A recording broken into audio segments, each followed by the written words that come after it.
Egunon y bienvenidos al Tiempo de Actualidad, a las entrevistas de actualidad, y para ello hoy contamos con el director de Euskaltzaindia, con Andrés Urrutia, ongi etorri.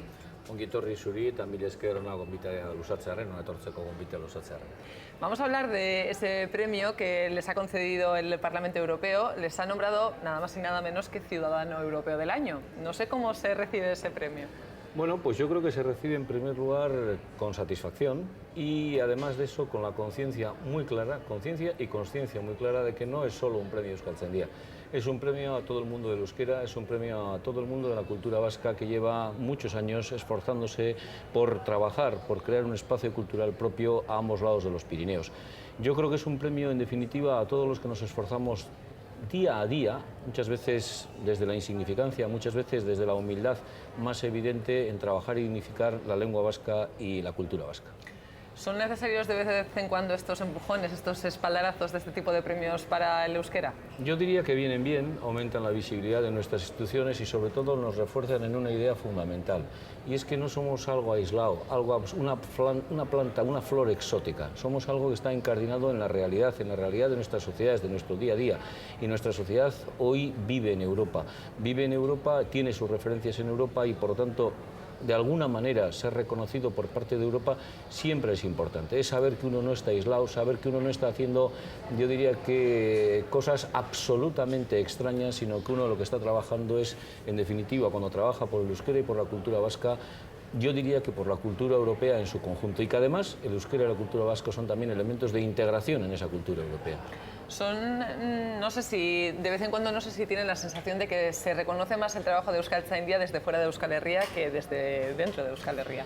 No lo creo, y creo además que son reconocimientos diferentes. Nosotros lo que buscamos dentro de Euskal Herria no es un reconocimiento a través de premios, sino que buscamos es un reconocimiento a través de la utilización de lo que nosotros proponemos a la sociedad, de que la lengua sea una herramienta capaz para que esta sociedad pueda expresar sus necesidades también en euskera. No solo en euskera, también en euskera. Y el matiz es importante. ¿Por qué? Porque a veces yo diría que al euskera, a la cultura vasca, incluso a la Euskaltzaindia o a otras instituciones que están en el ámbito del euskera, se les achaca una cierta cerrazón. Solamente son ellos y no. De lo que se trata es de todo lo contrario. Es decir, de lo que se trata es de que esos conceptos culturales, esos contenidos culturales que produce el país estén realizados no solamente a través de las lenguas que hoy en día utilizamos corrientemente, como pueden ser el castellano, el francés, el inglés, que está teniendo una gran penetración en esta sociedad, sino también en euskera. Eso es importante para nosotros. El galardón, como usted decía, reconoce su esfuerzo y trabajo por consolidar valores como la pluralidad y el multilingüismo en Europa. Y la transfrontalidad, es decir, que seamos una institución que lleva muchos años, 95 vamos a cumplir en octubre, trabajando porque la lengua y la cultura se reconozcan a ambos lados de los Pirineos. Es decir, trabajando porque ese espacio cultural, en definitiva, sea importante y ese espacio cultural sea reconocido, en este caso sea reconocido a nivel europeo. Eso es muy importante para nosotros, eso es lo digno de subrayar, que en definitiva ese espacio cultural, que no es excluyente, que no es exclusivo, pero que supone en definitiva un reconocimiento a que esa presencia también tiene una garantía en Europa. Y eso es lo que yo creo que este premio reconoce, los valores europeos, la promoción de una lengua, la promoción de una cultura y también ese valor de que durante los últimos 95 años, y esto yo quisiera dedicar especialmente el premio no a los que hoy en día somos miembros de Euskaltzaindia, sino a todos los que a lo largo de la historia, todo ese mundo del euskera, todos esos euskaltzales que han pasado por Euskaltzaindia, que han puesto su granito de arena en épocas fáciles, en épocas difíciles, en épocas en definitiva pues de gran convulsión, pero que han sido capaces de mantener siempre la llama de Euskaltzaindia durante 95 años, que no es poco en estas sociedades, sobre todo tan fragmentadas, en estas sociedades a veces tan convulsas. Y ese reconocimiento que quiero hacer porque yo creo que desde el primer momento todos hemos ido trabajando, las sucesivas generaciones que hemos entrado en Euskaltzaindia, desde esa perspectiva, de lo que estábamos haciendo no solamente era para nosotros, sino que era en el conjunto de la cultura occidental y europea un elemento a tener en cuenta. Vamos a intentar analizar un poco cuál es la salud de la que goza ahora mismo el euskera. No sé si desde Euskaltzaindia tienen un diagnóstico de la situación actual del euskera. Pues yo le diría que en algunos casos unos verán que solo tiene gripe y otros dirán que tiene pulmonía doble, utilizando el símil, digamos, médico, aunque yo de eso no tengo mucho conocimiento. Lo que sí le digo es que el euskera, pues, como muchas otras lenguas que se encuentran en la situación de minoritaria y minorizada, pues tiene claroscuros, tiene elementos importantes. Los últimos 25 años han sido 25 años de estructuración de ese espacio lingüístico, de consolidación de una herramienta como ha sido, por ejemplo, el euskera unificado en el ámbito de la transmisión cultural, de la intermediación lingüística y cultural. Tiene su zona oscura, la pérdida, que nuestros jóvenes hoy en día no utilicen euskera, que nuestros propios alumnos en los grupos euskaldunes de la universidad utilicen el castellano, que no logremos transmitir esa cultura, esa lengua de una forma clara, como por ejemplo se lograba transmitir hace probablemente 20 o 30 años en condiciones más adversas, me refiero a la transmisión oral. Es decir, hemos avanzado mucho probablemente en la transmisión escrita, en la transmisión codificada, en lo que son niveles culturales altos, y sin embargo estamos cediendo, yo diría que en ese día a día, en esa utilización concreta de la lengua, en todas nuestras necesidades para expresar nuestros sentimientos de alegría, de tristeza, de todo. Y yo creo que ahí tenemos un déficit importante, y ese déficit además va a ser difícil de superar. Si es que no logramos, y yo no tengo la receta, lo he dicho muchas veces, hacer que el euskera sea atractivo también para las nuevas generaciones. Las nuevas generaciones van ya en otra onda. Las nuevas generaciones tienen una visión respecto al euskera muy diferente de la que hemos tenido nosotros, que hemos tenido todavía, hemos sido, yo diría que los últimos representantes de un cierto militantismo cultural. Las nuevas generaciones consideran las lenguas, entre otras cosas porque conocen muchas más lenguas que nosotros y se desenvuelven en muchas más lenguas que nosotros con una total familiaridad, consideran la lengua desde una perspectiva distinta, y esa perspectiva es a la que tenemos que añadir que también en euskera, que el euskera no sea solo algo, digamos, familiar, sino que sea algo también que una persona, digamos, que tenga un hablante culto pueda utilizar con toda tranquilidad en los diferentes registros que lleva a cabo en su vida. En parte este trabajo le corresponde a los gobiernos, a las políticas lingüísticas que han de desarrollar los gobiernos. ¿Trabajan en la buena dirección según su opinión? Vamos a ver, yo creo que en el caso del euskera hay varios problemas. El primero es que, lógicamente, esa responsabilidad por la política lingüística que en cualquier democracia le corresponde al gobierno legítimamente constituido es distinta en nuestros casos. No es lo mismo la situación de Navarra que la situación de Iparralde, que la situación, digamos, de la comunidad autónoma del País Vasco.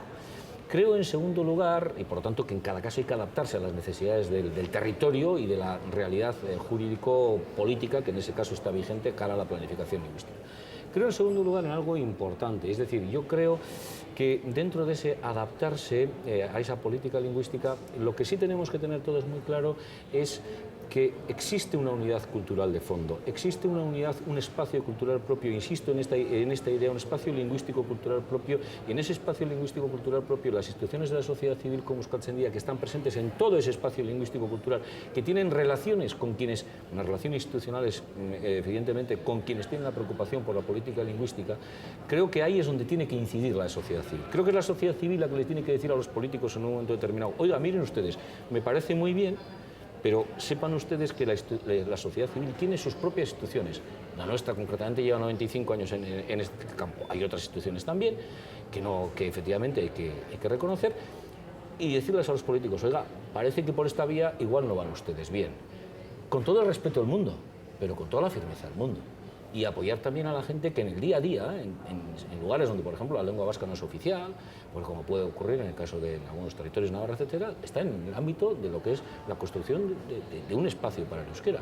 Y yo una tercera cuestión pediría, y es que efectivamente a veces en la política lingüística se ven que vamos un poco a saltos, es decir, a saltos de mata, un poco según quien está en el gobierno una política lingüística, según quien está en el otra política lingüística. Yo creo que al euskera concretamente pues eso no le beneficia. Creo que una cierta continuidad en la política lingüística es importante. Y cuando digo continuidad, sé que alguien me puede decir: oiga, pero si hay determinada gente que está en el gobierno 30 años, le diré: sí, pero es que no todas las competencias de política lingüística le corresponden al gobierno vasco. Están las diputaciones, está el gobierno de Navarra, es decir, hay que buscar espacios de interconexión entre ellos, y hay que buscar espacios en los que la política lingüística, yo creo que el otro día la afirmaba, es decir, la política de Euskaltzaindia es la lengua, no la ideología, es decir, tiene que estar un poquitín por encima de ese tipo de cosas. ¿Ese ha sido de alguna manera uno de los mayores enemigos, esa politización del euskera? Yo creo que ese ha sido un elemento que ha incidido de forma negativa en la imagen del euskera. Es decir, da la impresión, y antes lo he dicho, es decir, que la gente que está en el mundo del euskera, la gente que está en una cultura vasca, son una especie de clan, secta, que están ahí, y que en definitiva trabajan en sus cosas sin que nadie sepa muy bien en qué trabajan, y que luego de repente aparecen en el periódico pues 1 o 2 veces a la semana. Encima, además, pues concho, hasta tenemos una televisión y una radio en euskera. ¡Jo! Pues, estupendo. ¿Pero qué dicen? Va. No, es decir, eso no vale. ya en esta sociedad. En esta sociedad que es multicultural, en esta sociedad que es globalizada, ya no vale. Tenemos que estar atentos a lo que pasa dentro de la propia sociedad. Y el euskera y la cultura vasca aquí son un componente de esta sociedad, un elemento, iba a decir, alguien me dirá, si digo elemento de identidad, me está usted acusando de nacionalismo. No, yo no digo elemento de identidad, diré elemento de integración, porque creo que dentro de esa integración está comprendido la identidad propia. Y eso no solamente va con la gente que habla euskera, que trabaja en euskera. Convencer a los convencidos es fácil, va con esa otra gente que con todo el derecho del mundo, por razones históricas, familiares, etcétera, no ha tenido oportunidad de acceder al mundo del euskera y que muchas veces, en definitiva, por desconocimiento, no acaba de verlo. Otros lo tratan con respeto. Yo creo que ese es lo que hay que pedir, es decir, el respeto, la integración y sobre todo saber que no tenemos que ser ni exclusivos ni excluyentes. En el caso de Navarra, ¿se trata con respeto al euskera? Yo creo que en el caso de Navarra intentamos hacer una doble línea. Yo creo que hay que distinguir una doble línea. La primera, por lo menos desde Euskaltzaindia. Yo creo que al euskera se le trata desde la perspectiva de que en este momento quien está en las responsabilidades de gobierno en Navarra tiene una determinada concepción de lo que tendría que ser el mundo del euskera y la cultura vasca. Nosotros tenemos desde Euskaltzaindia unas relaciones institucionales, yo diría que correctas e incluso fructíferas con ese gobierno y además, en fin, de unas relaciones yo diría que hasta cierto punto fluidas. Pero, lógicamente, Euskaltzaindia, desde el punto de vista del euskera y de la cultura vasca, también tiene muy claro que en el mundo del euskera en Navarra hay gente que está trabajando duramente e intenta trabajar codo a codo con esa gente. Es decir, intenta, pues, por ejemplo, lo que solemos hacer todos los años, de ir a las Ikastolas, a la fiesta de las Ikastolas en Navarra, es un poco para que efectivamente la sociedad navarra vea la presencia institucional de una institución como Euskaltzaindia, que durante 25 años es que no Euskaltzaindia no va a Navarra, es que Euskaltzaindia es Navarra. Es decir, que se vea esa imagen. Aquí Euskaltzaindia no viaja de Bilbao a no sé dónde, no, Euskaltzaindia está en Navarra, está en Iparralde y está en la comunidad autónoma en cada uno de los territorios. Y si no entendemos eso, es decir, en definitiva, y si no entendemos que eso no significa nada respecto a un determinado pensamiento político de organización institucional, que eso es otra cosa, si no entendemos eso, en definitiva, creo que flaco favor le hacemos al euskera y a la cultura vasca. Valores que de entrada todo el mundo predicamos. O sea, todos decimos que nos parecen valores superiores, importantes, etcétera, etcétera. Luego la práctica, la letra pequeña suele ser diferente, todo hay que decirlo. Entonces, ¿cuál es la labor de Euskaltzaindia en ese aspecto? Pues cuando esa letra pequeña, efectivamente, las cañas se vuelven lanzas para el euskera, intentar, en definitiva, desde la sociedad civil, hacer llegar a la voz a los políticos y decirles, miren ustedes, me parece muy bien lo que dicen ustedes, pero esto y esto también deberían tener ustedes en cuenta. Me dirá usted, ¿es una labor de Pepito Grillo? No, es una labor de foro, de reunir diferentes sensibilidades en torno al euskera. Ya que hemos hecho la radiografía un poco de Navarra, ¿qué pasa con Iparralde?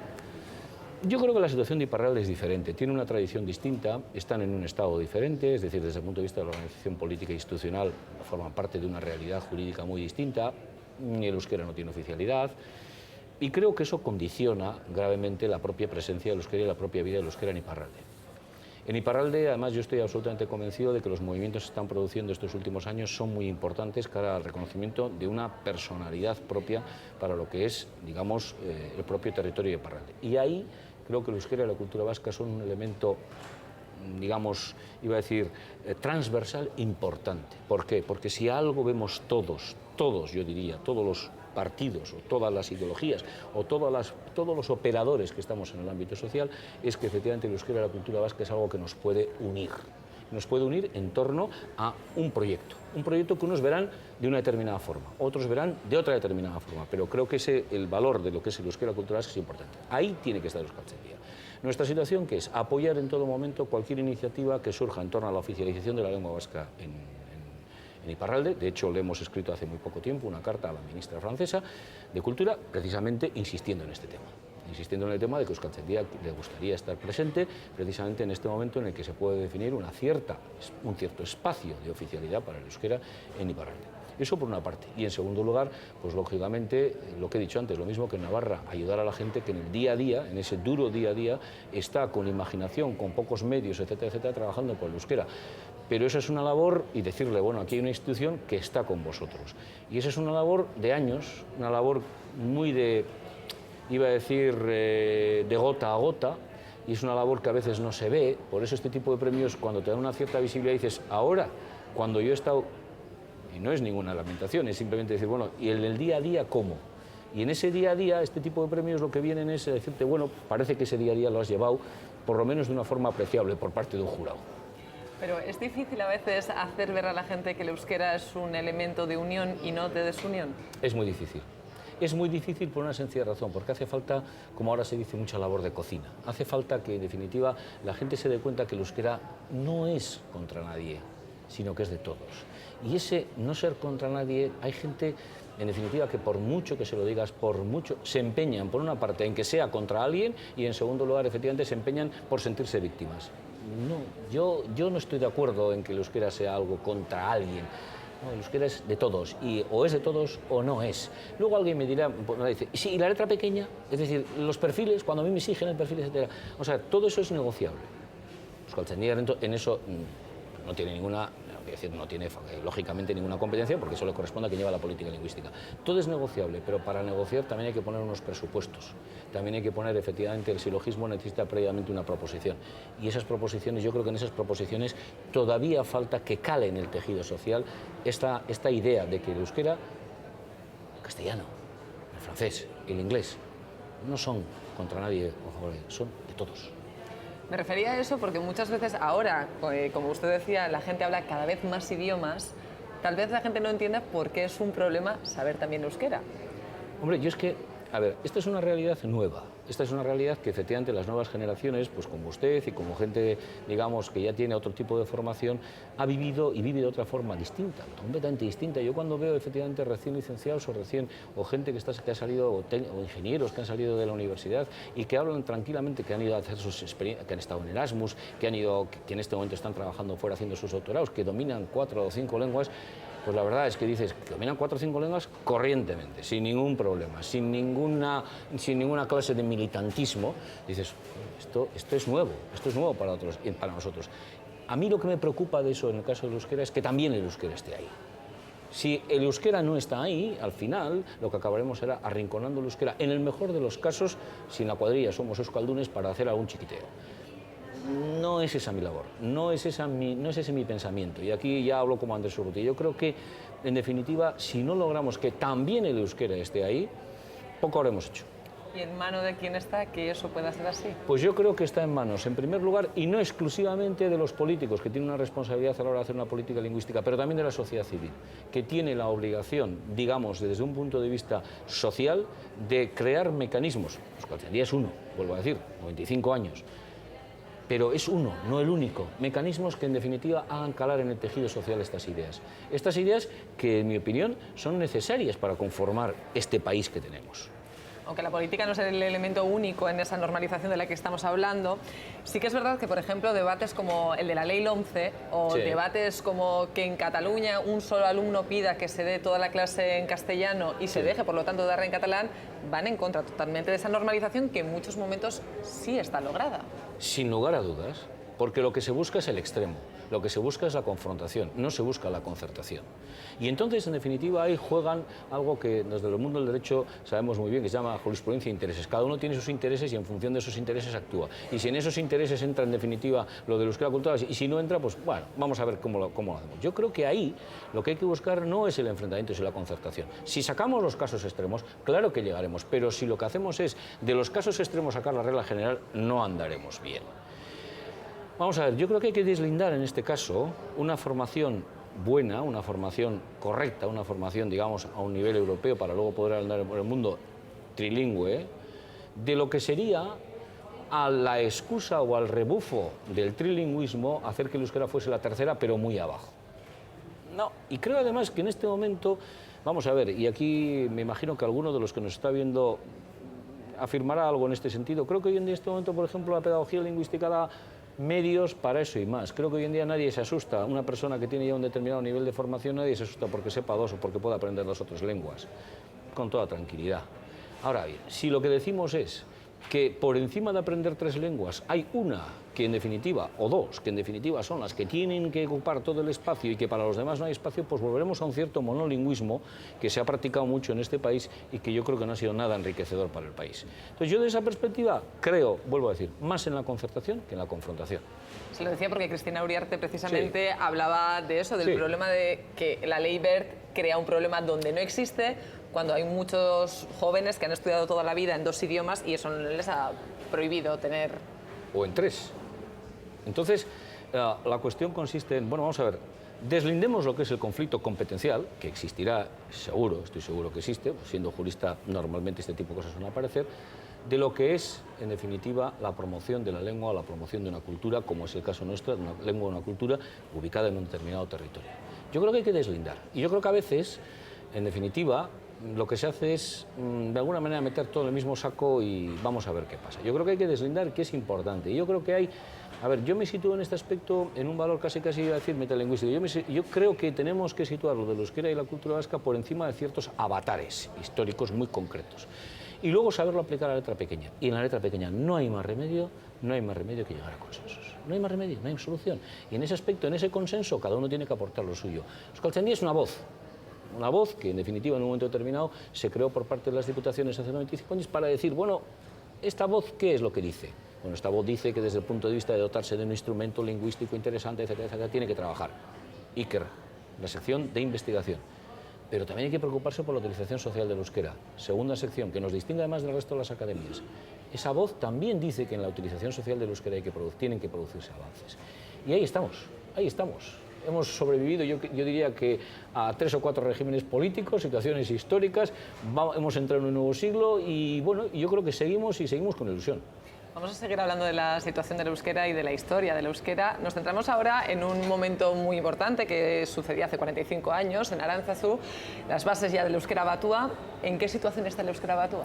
Pues yo creo que el euskera batua en este momento está en una situación, yo diría que de pleno desarrollo. Es decir, el euskera batua, que era la primera formulación que se hace, estableciendo una serie de normas, hoy en día se ha desarrollado. Esto es una frase que los sociolingüistas llamarían de implementación. Hoy en día estamos ya creando en base a esas normas. Estamos jugando dentro del campo de fútbol, del terreno de juego que nosotros mismos nos dimos. Establecimos las normas, marcamos el terreno de juego y ahora en ese terreno de juego la gente está jugando. ¿Está jugando cómo? Unos escritores escribiendo sus libros, prosa, poesía, novela, teatro.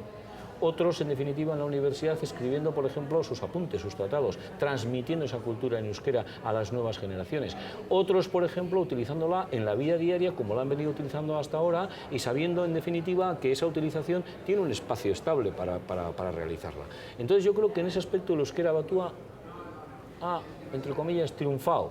Sí, y diré triunfar con toda la atención del mundo, porque alguno me dirá, claro, Euskaltzaindia, el presidente Euskaltzaindia está imponiéndonos el batua. Y yo diré, no, yo no impongo nada, lo que digo es que la propia dinámica de la lengua, como ha ocurrido en otros sitios, no somos nada exóticos. Los gallegos les ha pasado lo mismo, a los catalanes les ha pasado lo mismo y a los castellanos les ha pasado lo mismo, evidentemente. Los procesos han sido más largos. La Real Academia Española está celebrando su 300 aniversario de la fundación. Nosotros llevamos 95, los catalanes y los gallegos ya han celebrado sus 100 años. Y en esos procesos, que son procesos sociales y que por tanto lentos, si la gente piensa que de un día para otro poner el euskera batua en marcha va a ser y todo el mundo sabe, pues no, son procesos sociales y yo creo que en ese tipo de procesos sociales de medio largo plazo vamos bien. En ese proceso de implementación se ha creado mucho corpus, se ha creado mucho material en euskera. Hoy en día ya estamos discutiendo, efectivamente, tenemos unos medios de comunicación en euskera, tenemos una administración que trabaja al menos en parte en euskera, tenemos efectivamente un ámbito educativo que trabaja efectivamente también en euskera. Entonces creo que hacia la normalización de la lengua vamos y se han dado pasos importantes. Lo que ocurre es que en nuestro país se ha tenido que producir, como normalmente en países de estas características, con lengua minoritaria y minorizada, normalización y normativización han ido a la par. Y claro, hacer las dos en una, y efectivamente con un núcleo de hablantes que es inferior al 1.000.000 de habitantes y con un núcleo geográfico reducido, pues yo creo que no vamos mal, que no vamos mal. Yo creo que desde el punto de vista europeo, en fin, hay otros que yo diría que van detrás nuestro. No vamos mal, pero ¿hacia dónde debemos ir? Hacia ahí, es decir, yo creo que debemos ir hacia una sociedad multicultural, globalizada, en la que el euskera tenga su presencia y además de tener su presencia, en definitiva, la presencia ya no digo solamente social, sino individual, y además de tener una presencia seamos todos capaces de reconocer, todos los que compartimos esta sociedad, que el euskera, además de ser una lengua que utilizamos, sea un valor importante para todos nosotros y que todos nos sintamos recognoscibles dentro del euskera. Es decir, que no haya unos que sean vascos sin euskera y otros que sean vascos con euskera. No, todos somos vascos y probablemente unos, por razones familiares, de fundamento, etcétera, han tenido más contacto con el euskera, otros han tenido menos contacto con el euskera. Pero eso no significa que la estimación por el euskera y la cultura tenga que ser inferior en unos a otros. No, todo lo contrario. Yo creo que esa es la integración, esa es la concertación. Como decía, Euskaltzaindia ha cumplido 95 años, usted lleva bastantes menos al frente de Euskaltzaindia. Efectivamente. Su labor fue en parte intentar modernizar la institución van en ese camino? Bueno, yo creo que mi labor fue recoger lo que se había hecho mucho y bien, y bueno, adaptarlo a una sociedad que hoy en día pide cosas más, pide cosas no diría diferentes, sino pide, bueno, pues una mayor agilidad en el trabajo, pide efectivamente una mayor pluralidad en la gestión, pide efectivamente una mayor eficacia. Hoy en día, por ejemplo, tenemos unas ayudas públicas desde el punto de vista económico y financiero, de las cuales tenemos que dar cuenta y razón, como es evidente, porque utilizamos dinero público, etcétera, etcétera. Exige, bueno, pues desde esa perspectiva, un ayornamiento, una apuesta, por ejemplo, ¿qué voy a decir? De todas las nuevas, de la utilización que estamos haciendo de la página web, una herramienta fundamental hoy en día en Euskaltzaindia. Hace 20-25 años nadie hablaba de eso. Claro, ¿por qué? Pues porque hoy en día hacer llegar nuestros contenidos a la sociedad a través de una página web es algo importantísimo. Es algo además que estamos trabajando concienzudamente. Claro, todo ese tipo de cosas había que hacerlas. Por ejemplo, pues yo que sé, que las publicaciones nuestras, fíjese, Euskaltzaindia hace 95 años en Bilbao inicia una publicación científica que todavía existe y se llama Euskera, que probablemente, salvo la Revista Internacional de Estudios Vascos de la Sociedad de Estudios Vascos, que es, digamos, nuestra matriz de la que procedíamos como filial, como revista científica, habrá pocas en el país que tengan esa duración y que hayan tenido esa continuidad en el tiempo. Claro, este tipo de revistas también hay que ponerlas, hay que estandarizarlas, hay que ponerlas al día, tienen que tener una relevancia en el ámbito, digamos, estatal y en el ámbito internacional. Bueno, pues ese es un poco el trabajo que estamos haciendo en este momento. Hay que renovar generacionalmente Euskaltzaindia, no es fácil, y bueno, pues esa es la labor en la que estamos. En esa línea, hace apenas unos días presentaban Hiztegi a Bosmilla. ¿Qué supone esa publicación? Bueno, que es en su versión web, como usted decía, esa necesidad de modernizar y de estar accesible. Pues es un paso más, es decir, en definitiva es un paso más para que podamos tener toda esa información accesible. Hoy en día lo que pide el ciudadano, y hoy en día lo que la gente pide es tener esa información de forma accesible. Y lo que tiene que hacer Euskaltzaindia en este caso es poner esa información de forma accesible, digamos, para que el ciudadano pueda acceder a ella. Mire, nosotros durante estos últimos, yo diría que 4, 5, 6 años, hemos tenido que hacer una labor, y estamos todavía en ello, una labor que ha consistido en verter, digamos, lo que es el vino de siempre en odres nuevos. ¿Por qué? Pues porque teníamos, digamos, un corpus cultural importante en euskera y en torno al euskera. Tenemos la biblioteca Azcue, tenemos un montón de material de ese tipo que estaba en soporte papel. Claro, el soporte papel, eso, quieras que no, dificulta la accesibilidad. Lo que hemos hecho ha sido, y estamos haciendo, es constantemente traducirlo, pasarlo a otros soportes que nos permitan, por vía informática, llegar al interesado, sea especialista o sea no especialista. Otro tema, se nos formulan multitud de consultas, por ejemplo, sobre apellidos vascos, o sobre grafía de determinados topónimos vascos, o sobre onomástica, sobre nombres en euskera. Bueno, hace 20 años, probablemente, o 25 años, podríamos tener un funcionario que evidentemente expidiese un certificado. Hoy tenemos que ser un poquito más ágiles, en eso estamos. ¿Por qué? Pues porque hoy en día la administración prácticamente funciona por Internet.